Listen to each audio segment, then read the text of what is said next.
यादों का सिलसिला। आज इस कार्यक्रम में सुनिए सुप्रसिद्ध चरित्र अभिनेता सुधीर पांडे से रेणु चतुर्वेदी की बातचीत का दूसरा और अंतिम भाग। दोस्तों नमस्कार। आज जो सितारा हमारे सामने हैं उनके कामों की सूची तो बहुत लंबी है और कुछ ऐसा परिचय है जिसके बारे में आप सुनेंगे तो शायद आप जान सकें। फिल्मों की बात करें तो बहुत सारी फिल्में हैं, लेकिन हाँ, सीरियल जो है धारावाहिक बुनियाद में आपने देखा इन्हें। फिर उसके बाद बहुत बाद में आजकल के अगर धारावाहिक की बात करें तो ससुराल गेंदा फूल में अंबरनाथ कश्यप थे और बुनियाद में लाला गेंदामल। और उसके बाद बहुत लोकप्रिय धारावाहिक था अमानत, जिसमें लाला लाहौरी राम बने और बहुत सारी फिल्मों में कभी इंस्पेक्टर तो कभी किसी और रोल में आपने देखा।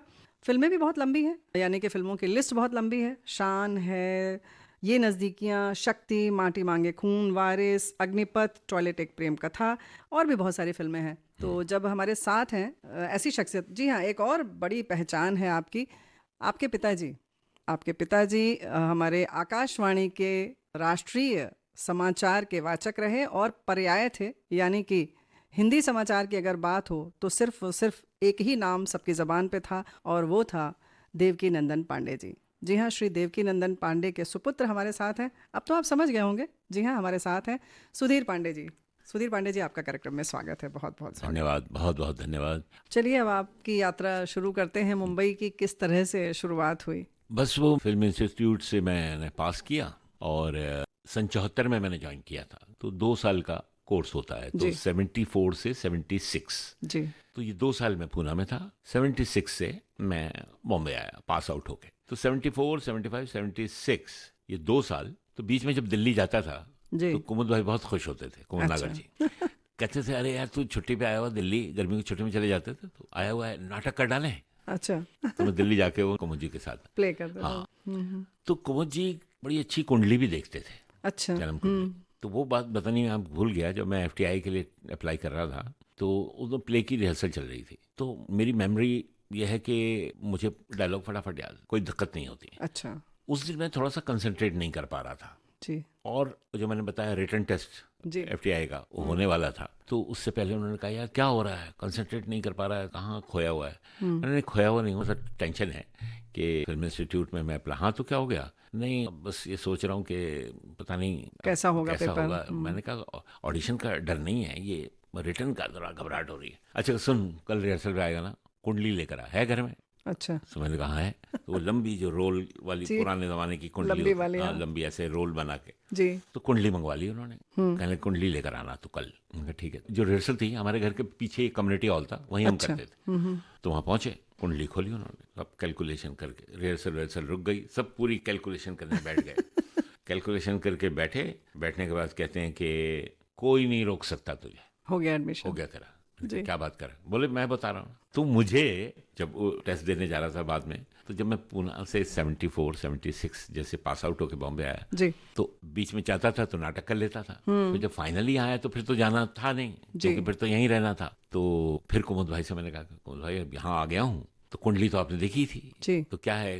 बोले सब ठीक है, कोई परेशानी नहीं जी। तो वो मुझे हौसला हौसला अफजाई के लिए जी। कहने का भाई संघर्ष तो रहेगा ना थोड़ा सा, एकदम तो कोई कुछ देगा नहीं जी। तो अब करो, भाग दौड़ करो, देखो क्या होता है। तो मैंने कहा ठीक है। तो 76 में जब आए तो अब किसी को जानते नहीं थे। बिल्कुल। और सबसे बड़ी बात क्या होती है कि आप आ तो जाते हैं, लेकिन जो रोजमर्रा का जो जीवन है, घर का किराया है, 2 वक्त की रोटी है, इसका इंतजाम सबसे पहले करना जरूरी होता है।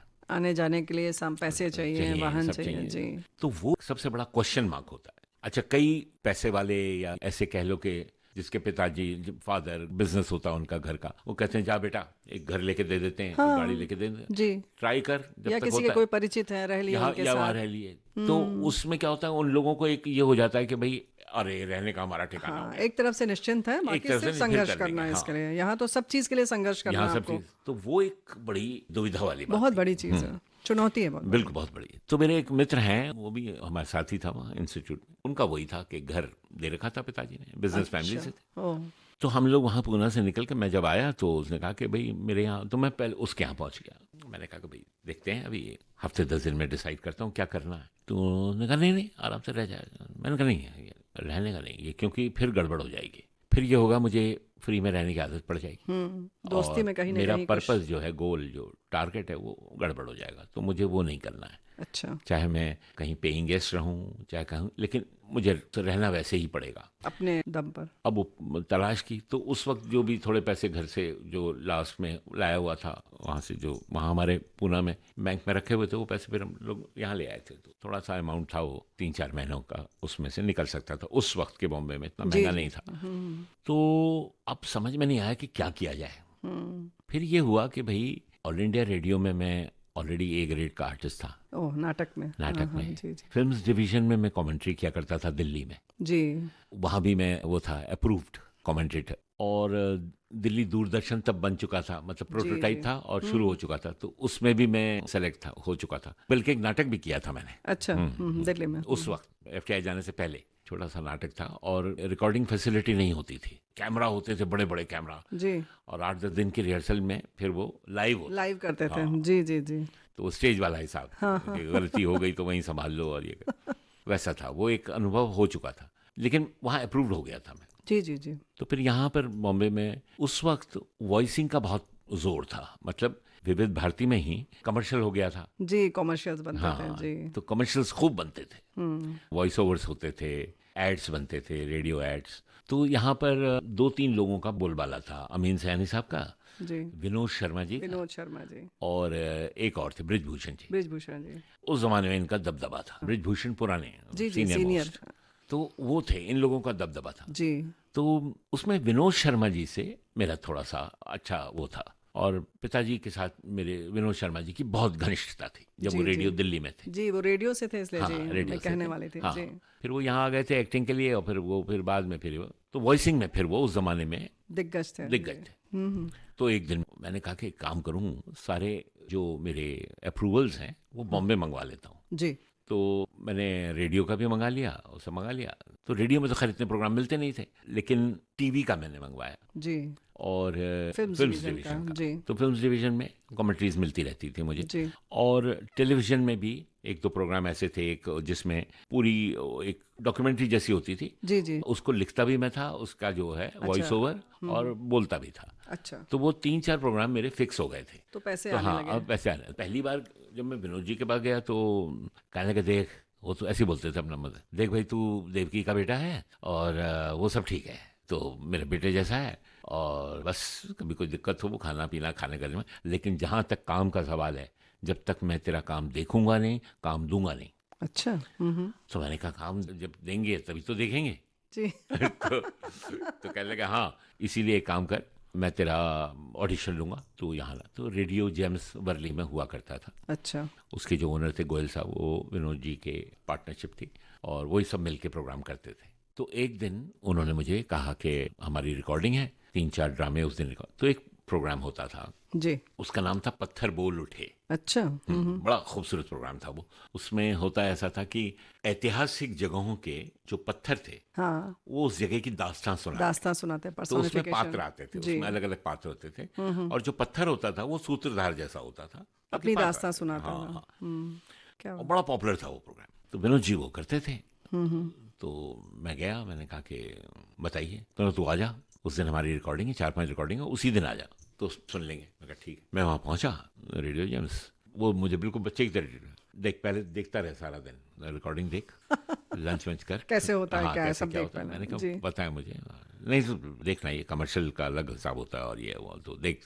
तो मैंने कहा ठीक है। फिर लंच खाना ना खाना, उसके बाद फिर बैठ गया। मैं क्या करता, दिमाग में यही चल रहा था, अच्छा मैं रिकॉर्डिंग देख रहा हूँ वहाँ सबकी, और ये प्रोग्राम पॉपुलर था, 2-3 जगह और था। तो मैंने बस मन में यही चल रहा था कि भाई एक बार ये रेगुलर प्रोग्राम आ जाए तो कम से कम एक कमाई का जरिया बन जाएगा। अच्छी आमदनी हो जाएगी। हाँ, हर हफ्ते 2 या 15 दिन में भी 2-3 रिकॉर्डिंग आ गई। तो वो सब मैं दिमाग में मेरे वो चल रहा। फिर थोड़ी देर के बाद उन्होंने मुझे 3-4 पन्ने दिए। पन्ने दिए, एक में, और सब वैरायटी दी। एक अच्छा। में कॉमेडी दिया, कॉमेडी सीन था। एक उन्होंने सूत्रधार, मतलब पत्थर जी, बोल उठे का, जो पत्थर का सूत्रधार का वो दिया। एक में कैरेक्टर दिया, सीरियस किस्म। ऐसे 3-4 उन्होंने पन्ने अलग दे अलग दिए। भाव हाँ, के और अलग अलग हाँ, तरीके अलग-अलग के। दे दिए। तो हो गया, तो तब तक पढ़ ले। मैंने कहा ठीक है, मैं पढ़ा लिया, मैं सब कर लिया। फिर लंच ब्रेक हो गया, ब्रेक में लोग खाने चले गए, तो रिकॉर्डिस्ट जो थे वहाँ पर, और जुबैरी साहब बहुत अच्छे रिकॉर्डिस्ट थे, तो मनोज जी ने कहा चल भाई आजा, तैयार है? मैं कहा बिल्कुल। तो माइक्रोफोन वगैरह लगा, सब कुछ हुआ, और उन्होंने कहा भाई कौन सा करेगा? मैंने कहा मैं चारों कर देता हूँ, अपने अपने ढंग से, अपने ऑर्डर में कर दूंगा, आप सुन लेना बात। वो पीछे रिकॉर्डिस्ट हैं और वो बैठे हुए, और मैं शुरू हुआ। जी। मैंने कहा पहले मैं ये कर रहा हूँ, मैं शुरू। अब चलता रहा, वो रोक नहीं रहे हैं, तो मैं समझ गया कि इनको अच्छा लग रहा है। तो हुआ, पूरा कर दिया मैंने पन्ना जितना अच्छा। दिया था। जी। ऐसे ही सारे पन्ने हुए, अच्छा। और अलग अलग जो कैरेक्टर्स थे वो भी किए। जी। बाद में आए, मुझे गले लगाया, ओहो। गले लगाया, मैं उनके पाँव छूता था हमेशा। तो उनका बहुत योगदान है, मतलब ये कह लीजिए, उन्होंने हो सकते बहुत वो थे उस मामले में कि भाई काम आना चाहिए। हाँ, जाहिर है बहुत बड़ी बात है, नहीं तो उतनी आवाज सुनकर भी लोग जज कर सकते थे कि हाँ, कर लेगा नहीं ये नहीं बच्चा। नहीं, बिल्कुल नहीं, बिल्कुल नहीं। उन्होंने कहा तू मेरे देवकी का बेटा है, तू मतलब मेरे लिए तो तू बच्चा ही है, जी। लेकिन काम का जहाँ तक सवाल है उसमें कोई मैं समझौता सुनूंगा। नहीं। हाँ हाँ, तो वो चीज़ उनमें थी, और यही वजह है कि उन्होंने बाद में, वो जब तक जीवित रहे, उन्होंने मुझे बहुत प्यार दिया, मतलब उनका बहुत कंट्रीब्यूशन है। जी। तो वहां से फिर एक रेगुलर कमाई का सिलसिला शुरू हो गया। लेकिन फिल्म वाला काम फिर भी नहीं हुआ जी, कि भाई फिर? अब वो सिलसिला शुरू हो गया, चलो भाई खर्चे निकलने लगे। लेकिन आपका लक्ष्य था तो आप फिल्म। हाँ, और तो कुछ कर नहीं सकते थे, जी। कुछ था ही नहीं। नहीं, जैसे ये भी तो हो सकता था कि ठीक है इतने में चला लेंगे काम। नहीं, वो नहीं था, फिल्म चाहिए मेरा थी, था एक्टिंग फिल्म। करनी हाँ है। हाँ, मेन फिल्म ये था कि एक बार वो करना है। जी। तो उसमें देर हो रही थी, तो मैंने कहा चलो फिर थिएटर किया जाए। तब तक तो फिर इंडियन पीपल्स थिएटर, जिसे IPTA बोलते हैं, इप्टा, जी। इप्टा मुंबई, वो मैंने ज्वाइन किया 78 में, और उसके बाद 78 से लेकर 98 तक मैं उस संस्था से जुड़ा रहा। अच्छा। और बहुत नाटक किए मैंने, बहुत स्टेज के नाटक। तो होता ये था कि जो समय, जो एनर्जी थी, जो एक कि भाई पर्दे पे कब पहुंचेंगे, वो रोल कब मिलेगा, जिससे एक नेशनल संतुष्टि लेवल हो पे मन में, हाँ हाँ, खुशी रिकॉग्निशन मिले। मिले, खुशी मिले, और जिस तरह का रिकॉग्निशन चाहता हूँ वो मिले, वो एक अंदर अर्ज रहती थी। लेकिन ये था कि वो एनर्जी का आउटलेट के लिए थिएटर से अच्छी कोई चीज़ नहीं है, क्योंकि क्या होता है कि संगीतकार, पेंटर, गायक, ये अपनी प्रतिभा का अकेले बैठकर भी अभ्यास कर सकते हैं, जी। लेकिन एक्टर के लिए अभ्यास के लिए दूसरा चाहिए। चाहिए जो उसे देखे। हाँ, आप खाली आईने के सामने खड़े होकर नहीं कर सकते, क्योंकि एक्टिंग जो है वो कहने की और सुनने की प्रक्रिया है। क्या बात है कि ये। जब हाँ, आज पहली बार सुन रहे हैं, मतलब ध्यान दे रहे हैं इस बात पर, बिल्कुल सही बात है। कि जब हम कुछ कह रहे हैं, वो दूसरे के कानों में पड़ रहा है, उसका रिएक्शन हो रहा है, तो उसका जवाब आ रहा है, कि जो हम कह रहे हैं उस तक पहुंच रहा है कि नहीं, पहुंच रहा है कि नहीं, और वो ले रहा है कि नहीं, सही कहीं मायने और में। खोया हुआ है। हाँ, तो बेकार है, दूसरा जो पात्र है बांध नहीं पा रहा है इसका हाँ, मतलब। वो नहीं। अगर मैं एक बात अपने सामने वाले पात्र से कह रहा हूँ, जी। और वो पात्र का ध्यान कहीं और है, या वो अपने दिमाग में उसकी लाइनें बैठ रही हैं कि मुझे ये जवाब देना है, वो तो बात की बात है ना। जी। तो ये एक है। इसलिए जो एक्टर है उसके लिए थिएटर सबसे बड़ा और सबसे अच्छा रियाज का माध्यम है। जी बिल्कुल, ये बात तो है। फिर पहली फिल्म कैसे मिली आपको? पहली फिल्म उस जमाने में ब्लैक एंड व्हाइट टीवी था, कलर नहीं हुआ था। जी, टीवी तो हाँ। तो यहाँ पर बॉम्बे दूरदर्शन में एक ड्रामा प्रोड्यूसर थे, वीरेंद्र शर्मा। जी। बहुत टैलेंटेड थे वो, और वो भी पुराने NSD के वो थे। वो यहाँ ड्रामा प्रोड्यूसर थे जी। जी। बॉम्बे दूरदर्शन में, और बड़े अच्छे अच्छे उन्होंने ड्रामे किए हुए थे, और बड़े उनका वो था। और बॉम्बे दूरदर्शन के नाटक लोग देखते भी, उसकी ऑडियंस भी थी। तो जब मैं उनसे मिला था तो वही बात हुई, उन्होंने मेरा काम देखा, जी। तो उसके बाद से मुझसे कहने लगे यार मेरा दिल करता है कि तुझे हर नाटक में लूं, लेकिन सरकारी मामला है, बंदिश है, रिपीट नहीं कर सकता बार बार, जी। तो जब टर्न आएगी करूंगा। तो मैं कहा ठीक है। तो फिर तो एक प्ले कर चुका था, फिर दूसरा जो प्ले था 78 में, उसका नाम था कलंक। अच्छा। एक कलंक नाम का प्ले था, 45 मिनट का प्ले था, शॉर्ट प्ले, बड़ा प्ले नहीं था। क्योंकि उन दिनों दूरदर्शन में क्या होता था कि हर महीने 45 मिनट 50 मिनट के प्ले होते थे, और तीसरे महीने में फुल लेंथ प्ले होता फुल लेंथ प्ले होता था। 2 घंटे का, 2.5 घंटे। चंक फिक्स था कितने मिनट का, कौन हाँ, सा होगा? जी जी। तो उन्होंने मुझसे कहा कि यार ये प्ले है, बहुत खूबसूरत प्ले है, उसमें 2 ही पात्र थे, तो मैं चाहता हूँ ये मेन रोल तू करे। तो मैंने कहा ठीक है। मैंने पढ़ी स्क्रिप्ट, बहुत बढ़िया था। तो हम दूरदर्शन आता था मैं रिहर्सल करने के लिए, तब तक अपना जगह रहने वहने का हो गया था। मैं क्योंकि एक लॉज थी वहाँ, मैंने कमरा ले रखा था, घर वर नहीं था, तो लॉज में थी, बाहर खाता था चेंबूर में। तो वहाँ से मैं दूरदर्शन वर्ली आता था, और रिकॉर्डिंग भी वर्ली में ही होती। तो वो प्ले की हम लोगों ने रिहर्सल शुरू की, और जैसे जैसे वो प्ले बनता गया बहुत ही खूबसूरत बन गया। दो ही पात्र थे अच्छा। और उसकी रिकॉर्डिंग हुई, सब कुछ हुआ। वो प्ले, उसके इतने ज़बरदस्त व्यूज़ मिले। जी। अभी बल्कि एक कुछ दिन पहले मैं पुरानी किताबें और कुछ चीज़ें कर रहा था, तो उसमें एक कटिंग मिली अच्छा। उस ज़माने की 78 की, जिसमें मेरे उसकी परफॉर्मेंस की तारीफ थी, पेपर में आया था। क्या बात। तो वो नाटक जो था, एक उस ज़माने में एक डायरेक्टर हुआ करते थे फिल्म के, बहुत बड़े डायरेक्टर थे, उनका नाम था दुलाल गुहा। जी। अच्छा, उन्हीं दिनों मेरे थिएटर के प्ले तो चल ही रहे थे, जी। शोज चले, पृथ्वी थिएटर बन गया था, तो वहाँ हमारे नाटक होते थे। जी। तो वो दुलाल गुहा जी ने प्ले देखा जो टीवी पे आया। टीवी पर आया तो टीवी पे आया और उन्होंने मुझे बाद में बताया कि मैं कहीं जाने वाला था और मेरी फैमिली थोड़ा समय ले रही थी तैयार होने में। मैं तैयार हो चुका था, तो मैं बैठा, मैंने टीवी ऑन किया, तो उन्होंने कहा कि ये नाटक आएगा। तो मैं कहा यार नाटक देखते हैं। नाटक देखने बैठे तो थोड़ा सा नाटक शुरू हुआ तो कहते मेरी फैमिली वाले तैयार होकर आ गए। तो मैंने उनसे कहा नहीं, अब बैठो, मुझे ये नाटक देखना बड़ा अच्छा लग रहा है। अच्छा। या लड़का कौन है पता नहीं, बड़ा अच्छा परफॉर्म कर रहा है। ओहो, क्या बात। ये मुझे उन्होंने बाद में बताया। तो उस परफॉर्मेंस के बेसिस पे उन्होंने मुझे कॉल किया। तो उस वक्त वो ये फिल्म प्लान कर रहे थे, उसका नाम था धुआं। अच्छा, धुआं नाम था। उसमें मिठुन चक्रवर्ती थे और रंजीता थी हीरोइन, राखी जी का सेंट्रल कैरेक्टर था जी। अमजद खान साहब थे, और उसमें मुझे ये one of the pivotal character उसमें मुझे मिला। तो वो मेरी पहली फिल्म थी। उसी दौरान फिर मुझे शान भी मिली जी। रमेश सिप्पी साहब की। वो मेरा स्टेज प्ले देख के गए थे। अच्छा। हाँ। तो क्या हुआ कि उस वक्त उन्होंने वहाँ स्टेज प्ले देखा, यहाँ इन्होंने दूरदर्शन का ये प्ले देखा, तो ये मुझे नाटक में, मतलब मेरा काम देख के मुझे काम मिला। क्या बात है। मतलब एक बात और है कि किस तरह से मेहनत रंग लाती है। हाँ, ये हाँ। आपकी बात से ये बिल्कुल साबित होता है और प्रमाणित होता है, बल्कि कहना चाहिए। क्योंकि क्या होता था, बड़ा ताज्जुब मुझे होता था इस बात का कि जब एक्टर्स उस जमाने में अपनी जेब में तस्वीरें लेके प्रोड्यूसरों के दफ्तर जाते थे और कहते थे जी मैं, अच्छा ये शब्द मैंने यहीं आके सुना, जी। क्या कर रहे हो साहब? स्ट्रगल कर रहे हैं। स्ट्रगल कर रहा हूँ। अब ये जो स्ट्रगल है, ये बड़ा अजीब सा शब्द है। जी बिल्कुल। स्ट्रगल में एक हेल्पलेसनेस, एक नेगेटिविटी है। बहुत ज़्यादा। मैंने जीवन में अपने आप को स्ट्रगलर कभी नहीं कहा, जी। और ना मैंने कहा कि मैं स्ट्रगल कर रहा हूँ, कुछ नहीं। मैं ट्राई कर रहा हूँ, मैं एक्सपेरिमेंट कर रहा हूँ, मैं खोज रहा हूँ, ये मेरी खोज है। खोज भी रहा हूँ, सीख भी रहा हूँ और साथ सीख भी में। रहा हूँ। बस मैं किस मकाम पे पहुंचता हूँ, मैं जो कर रहा हूँ उसको एंजॉय कर रहा हूँ। सही और बात है। आगे के लिए जमीन optimistic तैयार हो हूँ। रही है, कह हाँ, सकते एक हैं जमीन ना तैयार हो रही है और मेरा खुला मन है। लेकिन देखिए ना, बात तो बिल्कुल सही है सुधीर जी की। ये ज़मीन ही तैयार हो रही थी और वो इतनी मजबूत तैयार हुई कि सामने से आपको लोगों ने बुलाया। जी जी जी, और रमेश सिप्पी जैसे प्रोड्यूसर बुलाया, तो कितनी बड़ी बात है। बिल्कुल बिल्कुल। फिल्मों की तो बात अभी शुरू हुई है। कितनी बातें चलेंगी सुधीर जी। आप बताइए, जहाँ फुल स्टॉप लगाना हो बता दीजिए। नहीं नहीं, ऐसे कैसे लगा देंगे। हमारे श्रोता जानना चाह रहे होंगे कि शान के बाद आपको कौन कौन सी फिल्म मिली। तो सुधीर जी, उसके बाद फिर तो जाहिर है कि आपकी जो मेहनत है वो तो है ही, और आपका जो आप कह रहे हैं कि हमने बड़ा स्ट्रगल किया, उससे ज़्यादा बेहतर है कि आपने चुनौतियों को स्वीकार किया और उसको अच्छे ढंग से लिया, और इसलिए आप दिन ब दिन आगे बढ़ते चले गए। फिर किस तरह से ये गाड़ी जो है वो और तेजी से बढ़ी आगे? फिर क्या हुआ कि शान तो चलिए ठीक थे।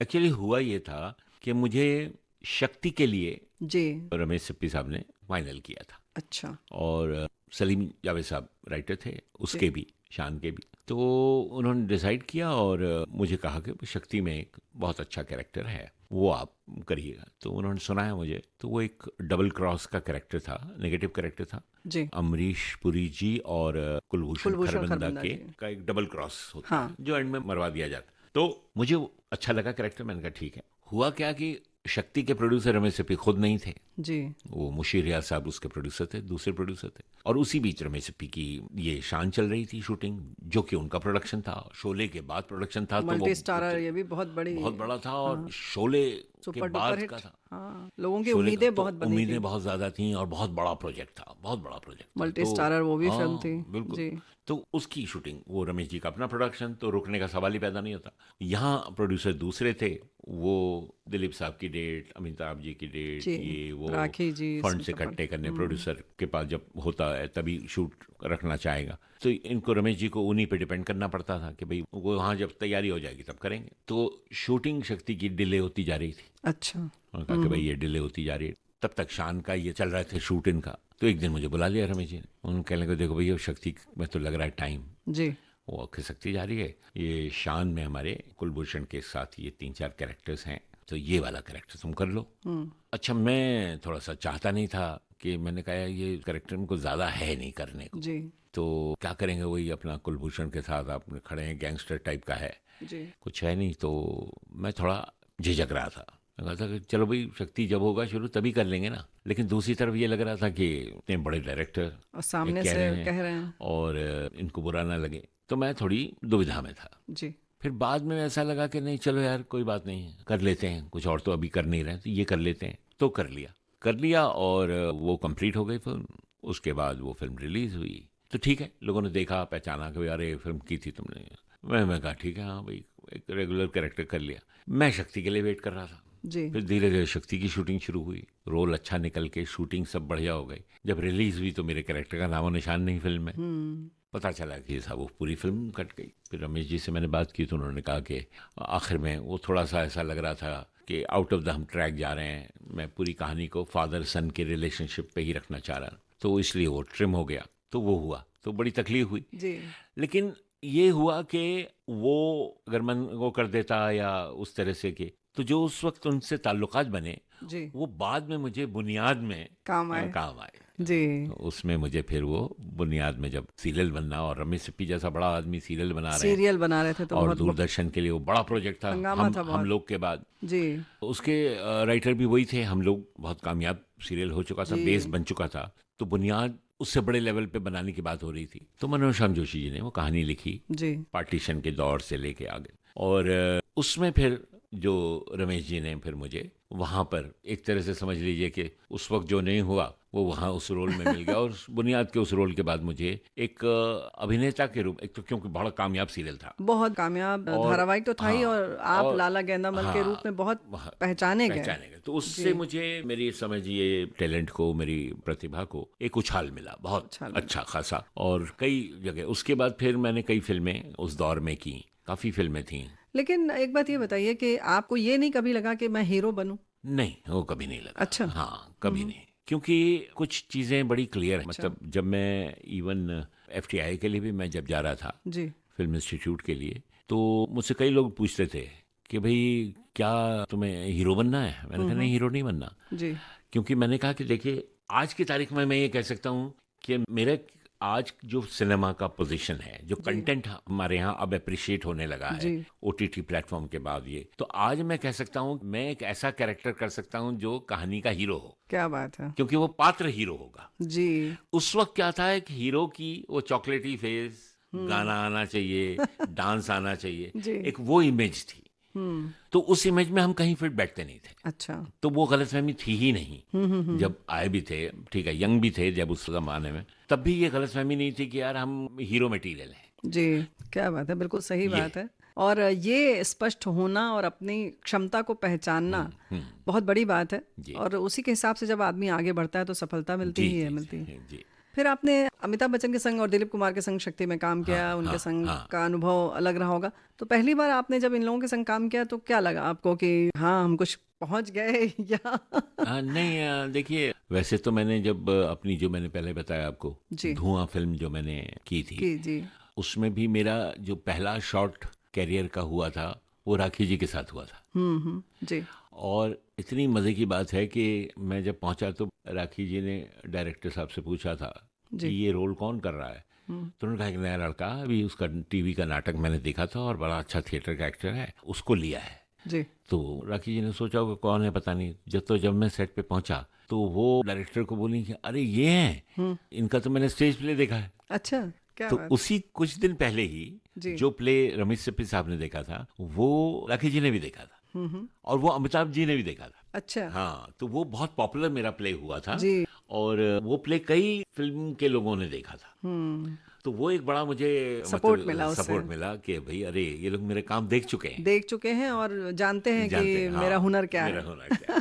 तो वो भी एक बड़ा मुझे सेटिस्फेक्शन मिला था। सेटिस्फेक्शन भी होता है, और एक ये होता है कि यूं तो आपके पास इतना अनुभव था कि नर्वस होने की कोई गुंजाइश नहीं थी, लेकिन फिर भी अगर होता तो ये हो जाता कि चलिए इन्होंने मेरा काम देखा है तो अब कोई घबराहट जैसी बात नहीं है। हाँ, वाह, बिल्कुल। तो इसलिए वो था। तो अमित जी के साथ भी जब पहला वो शान में वो प्ले देख चुके थे मेरा, जब हम सेट पे मिले तो उनको मालूम था कि मैं प्ले, और वैसे ही अग्निपथ में भी हुआ उनके साथ। जी यह है कि वो उन एक्टरों में से हैं जिससे एक बुलंदी में पहुंचने के बाद भी जी। डिसिप्लिन क्या होता है, जो आदमी अपने आप को टेकन फॉर ग्रांटेड भी नहीं लेता, और आज भी ऐसे रिहर्सल्स करते हैं कि जैसे एक बिल्कुल न्यू कमर हो, जी। वो सारी चीज़ें उनमें हैं।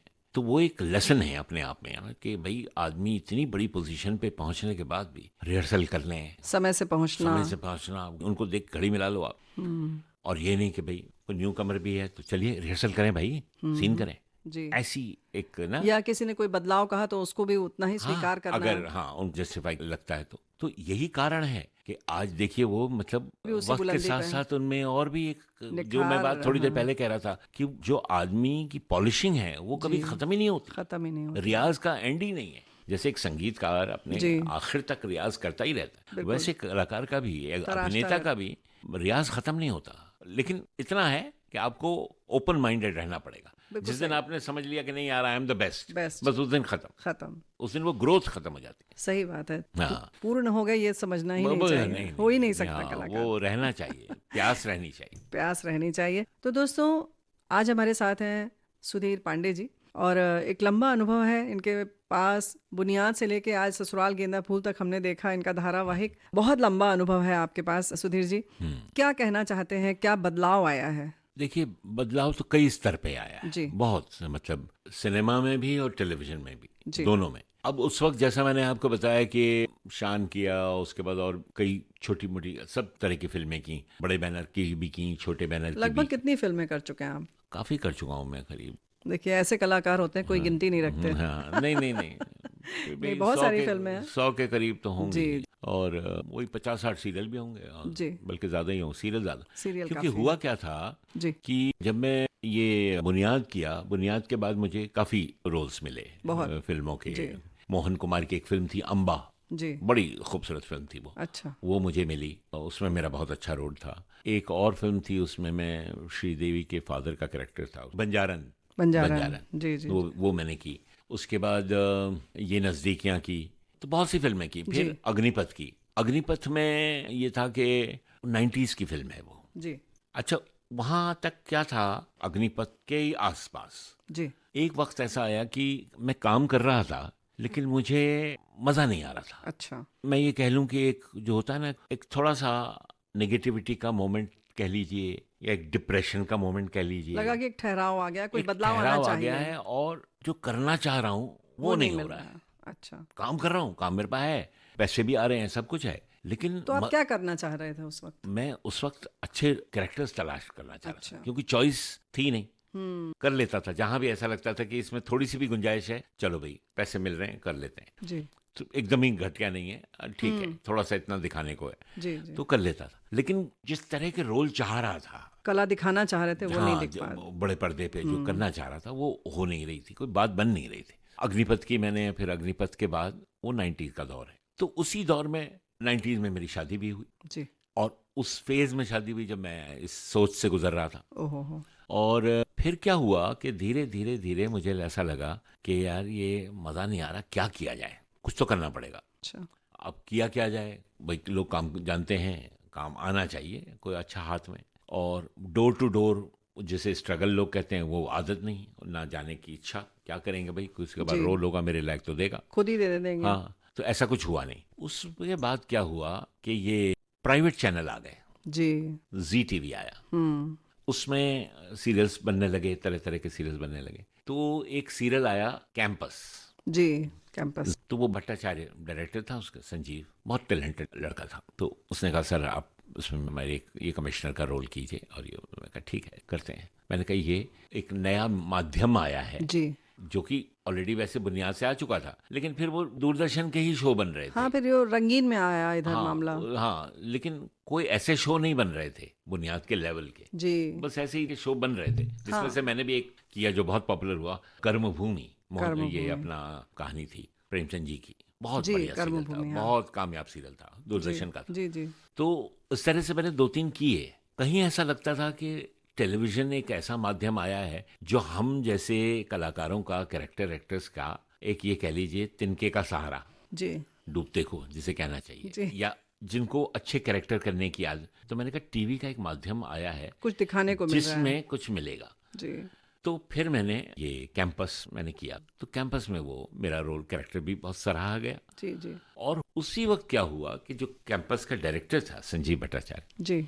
उसने मुझसे कहा कि सुधीर भाई, एक सब्जेक्ट है मेरे पास बहुत ज़बरदस्त, उसको मुझे बनाना है। जी। और उसमें राइटर थे मीर मुनीर इसके साथ, जो कैंपस भी लिख रहे थे। तो उन्होंने कहा कि लेकिन वो आप करोगे तभी हम बनाएंगे। अच्छा। तो मैंने कहा क्या है? तो उन्होंने मुझे कहानी सुनाई अमानत की। अमानत। हाँ। उन्होंने कहा कि एक लाला लाहौरी राम का कैरेक्टर है, पार्टीशन के बाद आया है, जी हलवाई की दुकान थी, अब यहाँ पे हलवाई का ही कारोबार है, और 7 बेटियां हैं। जी 7 बेटियां हैं, माँ नहीं है, और पात्र ऐसा है जो इन 7 बेटियों का बाप तो है ही, जी जी। माँ भी है। हाँ तो उन्होंने कहा कि बाप का डिसिप्लिन, बाप के इमोशंस और माँ का ममत्व दोनों चाहिए। दोनों उसमें चाहिए, और वो हमें लगता है आप कर पाएंगे। तो मैंने कहा ठीक है। तो उन्होंने मुझे स्क्रिप्ट भेजी है, मुझे बहुत पसंद आया। मैंने कहा यार तो बहुत बढ़िया है। अच्छा, उसी बीच मेरा एक कॉमेडी शो बहुत पॉपुलर हो रहा था, ये शादी नहीं हो सकती, ये शादी नहीं सोनी हो पे। सकती। जी वो सतीश कौशिक गुजर गए, जी। वो भी हमारे दोस्ती थे। तो उसने भी ये कॉन्सेप्ट जब सोचा तो उसने मुझसे कहा सुधीर यार तुम करो। तो मैंने कहा नहीं, ये तो तुम खुद ही कर सकते हो, इसमें क्या जी, है? हाँ, वो भी अच्छे कलाकार मैंने थे। कहा तुम खुद ही कर सकते। बोले नहीं नहीं यार, मेरी कंपनी में फिल्म में करूंगा, ये सीरियल मैं प्रोड्यूस कर रहा हूँ और डायरेक्ट करूंगा, तो तू ही कर।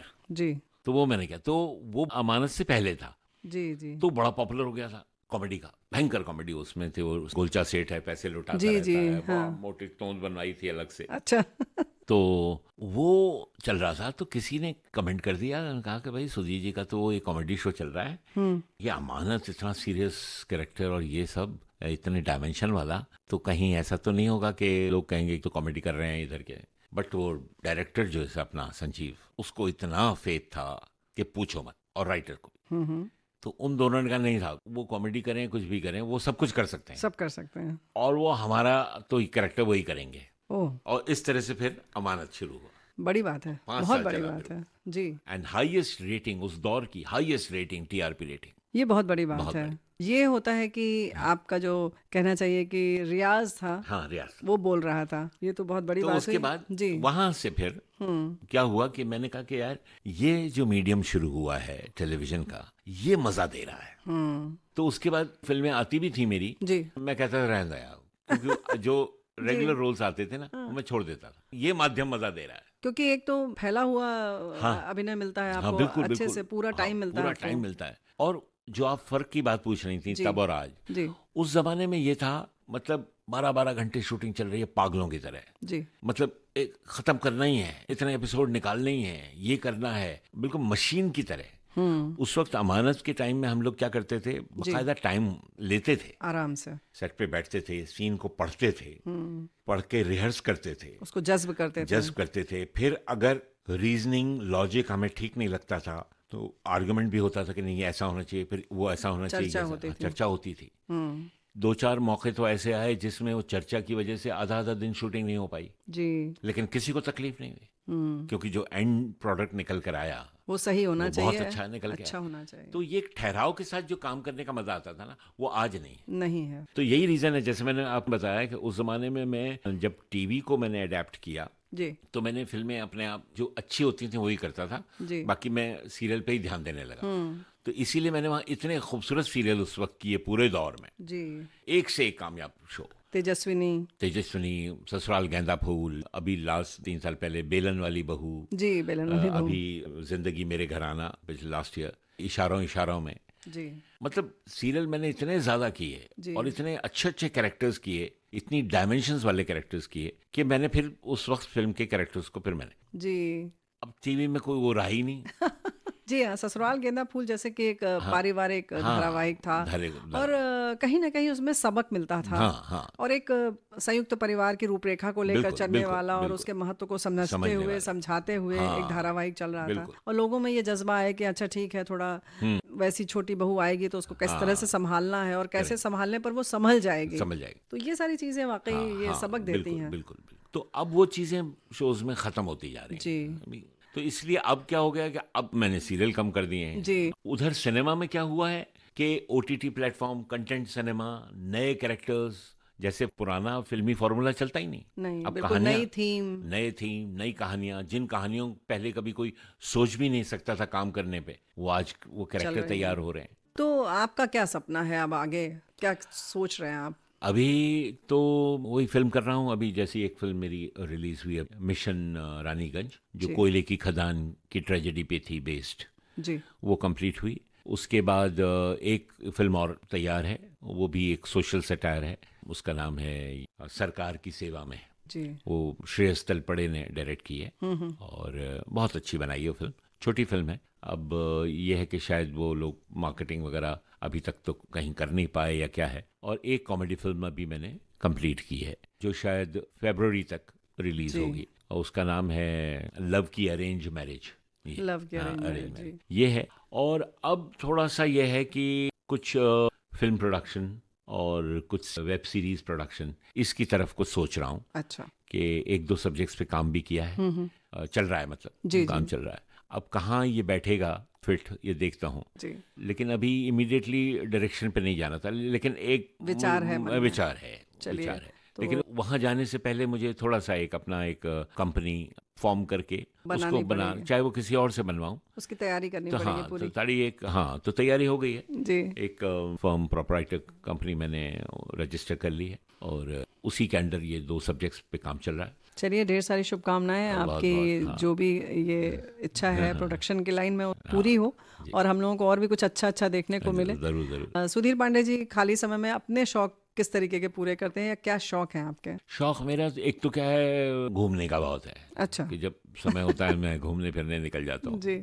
और कभी कभी उत्तराखंड ही निकल जाता हूँ कि चलो भाई पहाड़ पे ही चले जाएं। क्या बात है। तो वाइफ और वो लोग इतना ज्वाइन नहीं कर पाते, क्योंकि मैं कभी भी मूड बन गया चलो भाई चलते हैं, घुमाते हैं वहाँ कर। लेकिन जब पूरी परिवार हमारा फ्री रहता है तो साथ में ही निकल जाते हैं। बिल्कुल, यही तो हम पूछना चाह रहे थे कि अभी आपका अपने गांव से, यानी अपनी जन्मभूमि से कितना जुड़ाव है उत्तराखंड से? जुड़ाव बस इतना ही है, क्योंकि पैतृक संपत्ति और वो चीज़ें तो रही नहीं जी। हमारी, क्योंकि वो तो सब डिस्पोज ऑफ हो गई। जी लेकिन यह है कि अल्मोड़े में घर था तो वो जी। निकल गया। तो ये है, अब जाते हैं, होटलों में रहते हैं, गेस्ट हाँ, हाउस लेकिन में रहते जाते हैं। हैं ना, ये लेकिन अच्छी बात है। लेकिन वो वहाँ की मिट्टी, वहाँ की खुशबू को महसूस करते हैं। क्या बात है। और जहाँ पिताजी पढ़ते थे कॉलेज में, ये जी। सब जगहों पे जाते हैं। तो वो लोग पहचानते हैं, मिलते हैं? हाँ हाँ, जो कैसा लोग लगता है? जानते हैं, बहुत अच्छा लगता है वो। अच्छा, और चूंकि काफ़ी लोगों को पता ही है जी कि मैं उत्तराखंड से हूँ और वहीं का हूँ, तो जब मैं वो लोग मिलते हैं तो मुझे उनको कहते हैं कि हमें बड़ा फख्र होता है कि आप हमारे प्रदेश से हैं, हमारे जी। प्रांत से हैं।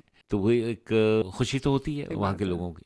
और हिमालय का एक अपना अलग है, देवभूमि का जो एक खिंचाव है, खिंचाव जुड़ाव है, वो वो अलग ही बहुत है, अलग है। बहुत अलग है। लेकिन क्या होता है कि अब वहाँ बैठ के रेगुलर आप कुछ कर नहीं खुद सकते नहीं। आप, क्योंकि जैसा कि हमारी इंडस्ट्री कुछ भी कह लीजिए अभी भी मुंबई तक सीमित है। जी क्योंकि यहाँ पूरा इंफ्रास्ट्रक्चर आज 100-150 साल से बना पड़ा हुआ जी है। हाँ, बिल्कुल। तो उसको एकदम बदलना, हालांकि दिल्ली, वहाँ नोएडा वगैरह में कोशिश हो रही है कि हाँ स्टूडियो सर, बनाए। लेकिन अभी पैसे कम लगते हैं, लोग हाँ, प्रोफेशनल ज़्यादा हैं, ज़्यादा प्रोफेशनल लोग ज़्यादा हैं, है, तो हाँ। यहाँ पर आपको क्योंकि चीज़ें बन दूसरी, जाती हाँ, हैं। दूसरे शहरों में क्या है कि ठीक है, काम बहुत हो रहा है आज, बिकॉज कंटेंट वाला सिनेमा जी बन रहा है, एक्चुअल लोकेल्स पे लोग शूट करना चाह रहे हैं, एक्चुअल लोकेशंस पे जाना चाह रहे हैं। लेकिन उन लोकेशंस पे पहुंच के वहाँ का इंफ्रास्ट्रक्चर आपको नहीं मिल नहीं पाता। मिल सकता। बाद के प्रोडक्शन का जो काम है, हाँ, प्रोडक्शन वो शूटिंग आना के बाद ही, वाला, वो हाँ, यहीं वो करना यही पड़ेगा। करना पड़ता है। तो बहुत सी चीज़ें हैं, लेकिन परिवर्तन ये है कि जैसा कहते हैं कि भाई कला जो है वो समाज का आईना ही होती जी है, तो बिल्कुल।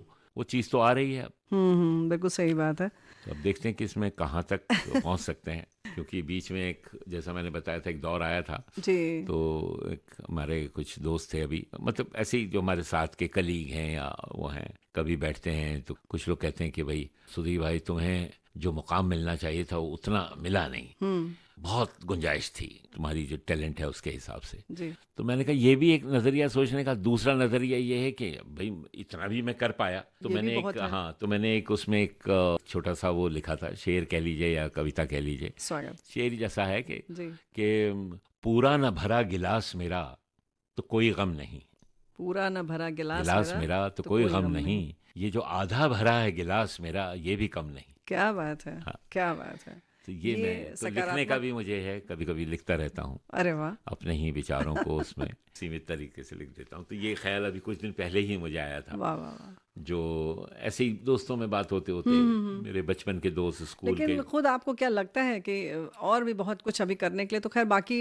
है ही, कभी अंत तो होता नहीं है। नहीं है, बहुत कुछ है जी। बहुत कुछ है। अब देखिए उसमें कितना। किसके साथ आप काम करना पसंद करते हैं और करेंगे? अगर क्या लगता है आपको कि अभी भी लगता है कि हम फलां के संग काम करें या नहीं, अभी ये नहीं लगता। नहीं लगता? अभी ऐसा नहीं लगता कि इसके साथ करें इसके साथ। अभी ऐसा लगता है कि कुछ ऐसा क्रिएट खुद ही करें जी। जो एक चर्चा का विषय बन जाए, और या एक कि भाई अभिनेता का ये रूप भी है। बिल्कुल अलग है। इस तरह के पात्रों की गुंजाइश अब होने लगी है जी। जब से ये कंटेंट सिनेमा आया है, जी। ओटीटी आया है। तो ऐसे पात्र जो हम उस दौर में नहीं सोच सकते थे, जी। समाज के ऐसे कैरेक्टर्स, उनको करने की, उनको पोर्ट्रे करने की अब गुंजाइश बहुत बढ़ गई है। बहुत बढ़ गई है। हाँ, तो विस्तार बहुत हुआ है इधर। विस्तार बहुत बहुत हुआ हुआ है। है। तो उस पे ध्यान दे के मैं ये कुछ करना चाह रहा हूँ। अगर अब कितना हो पाएगा मालूम नहीं लेकिन ये बात तो है। ये है। लेकिन फिर अगर हम बात करें कि किस हीरो या हीरोइन की फिल्म आपको देखना पसंद है, या आपकी सबसे पसंदीदा फिल्म कौन सी थी देखने के लिए? आपने कोई खास लगाव फिल्मों से शुरू में देखने का? शुरू में रहा, मतलब कोई पर्टिकुलर फिल्म से ऐसा नहीं था, लेकिन हाँ उस दौर के जैसे जो एक्टर्स थे हमारे, जी। जो बचपन में जिन एक्टर्स ने मुझे प्रभावित किया, या जिनका समझ लीजिए कि एक ये होता था कि इनको देखता हूँ और आज भी कभी पुरानी फिल्में देखता, जिसमें से एक मोतीलाल थे क्या बात है जी। और बलराज साहनी थे, हाँ संजीव कुमार, जी। ये मेरे पसंदीदा एक्टर थे। बाकी हीरोज थे तो उनमें मैं इतना वो नहीं था कि भाई ठीक है दे आर सक्सेसफुल हीरोज, जी। बट अभिनय की जो एक वो होती है, बारीकी होती है, या वो जो इन मोती जी और बलराज जी, अपना संजीव कुमार संजीव जी, कुमार साहब, क्या बात है। इनमें बहुत जबरदस्त वो गुंजाइश थी। मतलब वो एक प्रतिभा का वो लेवल था उस दौर में। हाँ, मतलब वक्त से आगे थे। वक्त से आगे थे वो लोग, बिल्कुल जब सही बात थोड़ी है। सी इलेबोरेट काइंड एक्टिंग होती थी, वो जी। रियलिस्टिक करते थे। सही बात है। एक लाउड एक्टिंग के जमाने में दे वर रियलिस्टिक एक्टर्स। बिल्कुल सही बात है। अब आज जैसे रियलिस्टिक एक्टर्स का पैटर्न बन गया है, फिर से हो आ रहा गया, है, जी। अब फिर से आ रहा है। अब लोग समझ रहे हैं कि ड्रामा क्या होता है, वरना क्योंकि ड्रामा को लेके भी पहले रिजिडिटी थी बहुत, जी, you know, कि लाउड होना ही है। ये करना ही है, बस थोड़ा सा एक्सेजरेट करना है। जबकि वो लोग थिएटर वालों को लाउड कहते थे, सिनेमा वाले जी। कहते थे ये थिएटर एक्टर तो बहुत लाउड होता है, लाउड होता है। जबकि वो खुद ही लाउड होते थे।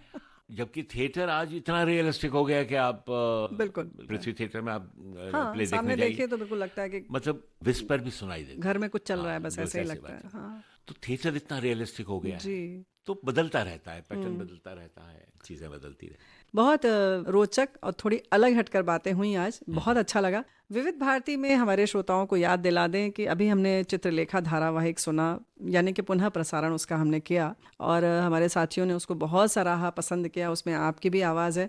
विविध भारती के संग आपने जो काम किया उसका थोड़ा सा अगर कुछ याद हो तो बताइए। नहीं, विविध भारती के लिए काफ़ी काम किया था जी। मैंने, और फिर बीच में वैसे ही हो गया था कि रेडियो से थोड़ा सा कांटेक्ट कम हो गया था। जी। लेकिन रेडियो के लिए ऐसा रहा है कि जब भी मुझे किसी ने रेडियो के लिए बुलाया है और मेरे जी। पास समय रहा है तो मैं ज़रूर आया। तो लोकेंद्र जी यहाँ पर थे, जी। तो वो जब भी कुछ करते थे जी। तो बीच बीच में पूछ लेते थे, यार एक अच्छा सा रिकॉर्डिंग की जाए, एक ड्रामा किया जाए, करोगे? तो समय के हिसाब से कर लेंगे एडजस्ट, ये वो। तो इस तरह से एक दो चीज़ें की थी हमने। जी। तो जिसमें ये चित्रलेखा जो है, जी। जिसका आप जिक्र कर रही हैं, जो अभी फिर से सुनवाया गया, जी। वो बहुत बढ़िया था। उसमें इतना मज़ा आया, और मतलब पूरे इमोशंस उसमें जबरदस्त। निकल कर आए, जी। और बहुत ही आनंद आया उस रिकॉर्डिंग को करने जी। में। तो इसी तरह था। तो वो लोकेंद्र जी जब लाते थे तो बड़ी इंटरेस्टिंग चीज़ लाते जी। थे, तो और बुलाते भी तभी थे कि जब कुछ करने लायक खास मज़ेदार होता हो। था। जी। तो बाद में फिर उन्होंने उनके रिटायरमेंट से पहले कुछ ये हवा महल के लिए झलकियां उन्होंने कहा करते हैं, तो यहाँ हम लोगों ने वो भी की। जी हाँ, मैंने 4-5 बिल्कुल। झलकियां शायद की जी थी। हाँ, बिल्कुल। अभी भी हमारे श्रोता सुनते हैं, हाँ हाँ जरूर जोड़ रहे होंगे और कुछ याद कर रहे होंगे। तो चलिए, हम उम्मीद करते हैं कि आगे भी कुछ हम आपके संग काम करेंगे, जरूर। यानी कि विविध भारती में कुछ और प्रोडक्शन हाँ जी, होंगे हाँ तो जी। हम आपको बिल्कुल, याद करेंगे। बिल्कुल बिल्कुल, कभी भी कुछ हो। इसी उम्मीद के साथ आज यहाँ ठीक है। इस बात को विराम देते हैं। धन्यवाद, बहुत बहुत धन्यवाद। ये मेरा सौभाग्य कि आज मुझे यहाँ आपने बुलाया और हम बातें कर पाए, पुरानी यादें ताज़ा कर जी। पाया। और ख़ास तौर से ये रेडियो की रिकॉर्डिंग और रेडियो के स्टूडियो में, जैसे ही मैंने पहले भी आपको बताया जी। कि जब पहुँचता हूँ तो मुझे अपना बचपन का वो रेडियो के नाटक का जो दौर है, जी। और जहाँ से मैंने शुरुआत की रेडियो नाटकों से, तो वो दौर एकदम आंखों के सामने आ जाता है। तो थैंक यू, बहुत बहुत धन्यवाद। धन्यवाद। धन्यवाद। Thank you so much. ये था जाने माने चरित्र अभिनेता सुधीर पांडे से रेणु चतुर्वेदी की बातचीत का दूसरा और अंतिम भाग। रिकॉर्डिंग इंजीनियर HR पाटले, प्रस्तुतकर्ता जुबैर खान। यादों का सिलसिला।